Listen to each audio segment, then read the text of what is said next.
ಜಾತಿ ಗಣತಿಯ ಬಗ್ಗೆ ಈಗಾಗಲೇ ವಿಭಿನ್ನ ಅಭಿಪ್ರಾಯಗಳಿದಾವೆ. ಮತ್ತೊಂದು ಸಾರಿ ಸರಿಯಾದ ರೀತಿಯಲ್ಲಿ ಗಣತಿಯನ್ನು ಮಾಡಬೇಕು ಅನ್ನೋಂಥದ್ದು ಬಹುತೇಕರ ಅಭಿಪ್ರಾಯ. ಅದನ್ನು ಸರ್ಕಾರ ಮಾಡಲಿ ಅಂತ ನಾವು ಕೂಡ ಬಯಸ್ತೀವಿ. ಸಾರ್ವಜನಿಕ ಚರ್ಚೆ ಈಗಾಗಲೇ ನಡೆದಿದೆ.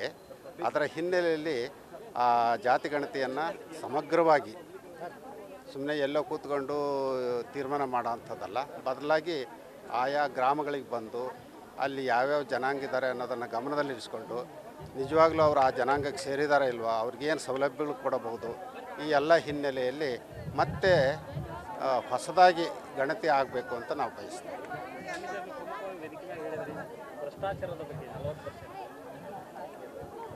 ಅದೆಲ್ಲ ನಿಮಗೆಲ್ಲ ಓಪನ್ ಆಗಿ ಗೊತ್ತಾಗಿಬಿಟ್ಟಿದೆ. ಯಾಕೆಂದರೆ ಇವತ್ತು ಯಾವುದೇ ಕೆಲಸ ಕಾರ್ಯಗಳು ಸರ್ಕಾರದಲ್ಲಿ ಆಗ್ತಾ ಇಲ್ಲ. ಕಾರಣ ಏನು ಅಂತಂದರೆ ಭ್ರಷ್ಟತೆ ಮಿತಿಮೀರಿ ಹೋಗಿದೆ.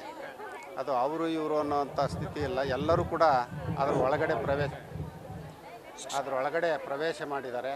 ಅದಕ್ಕೆ ಈಗ ಜಾಗೃತರಾಗಬೇಕಾಗಿರೋ ನಾವು ಹೇಳಿದ ಹಾಗೆ ಮೊದಲು ಮತದಾರರು ಜಾಗೃತರಾಗಬೇಕು.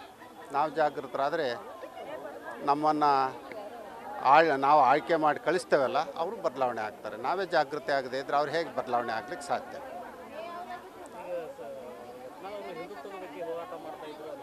ಅದ್ರ ಬಗ್ಗೆ ಈಗ ನಾವು ಮಾತಾಡೋಕ್ಕೆ ಹೋಗಲ್ಲ. ಯಾಕೆ ಅಂತ ಹೇಳ್ತೇವೆ ಅಂದರೆ, ಯತ್ನಾಳ್ ಅವರು ಯಾವಾಗ ಏನು ಮಾತಾಡ್ತಾರೋ ಒಂದು ಅರ್ಥ ಆಗೋದಲ್ಲ. ಏನೇ ನಾವು ಮಾತಾಡಿದ್ರು ನಮ್ಮ ಬಗ್ಗೆ ಹಗುರವಾಗಿ ಮಾತಾಡೋವಂಥ ಒಂದು ಸ್ವಭಾವವನ್ನು ಅವ್ರು ಬೆಳೆಸ್ಕೊಂಡ್ಬಿಟ್ಟಿದ್ದಾರೆ. ಹಾಗಾಗಿ ಅಂಥವ್ರ ಬಗ್ಗೆ ನಾವು ಮಾತಾಡೋಕ್ಕೆ ಇಷ್ಟಪಡ್ತೀವಿ. ಅದಕ್ಕಾಗಿ ಅವ್ರು ಎಲ್ಲರ ಬಗ್ಗೆನೂ ಮಾತಾಡ್ತಾರೆ. ಅವರು ಇವರು ಅಂತ ಅಲ್ಲ, ಒಟ್ಟು ಸಭೆ ಸಿಗುತ್ತೋ ಅಂದರೆ ಮಾತಾಡ್ತಾರೆ.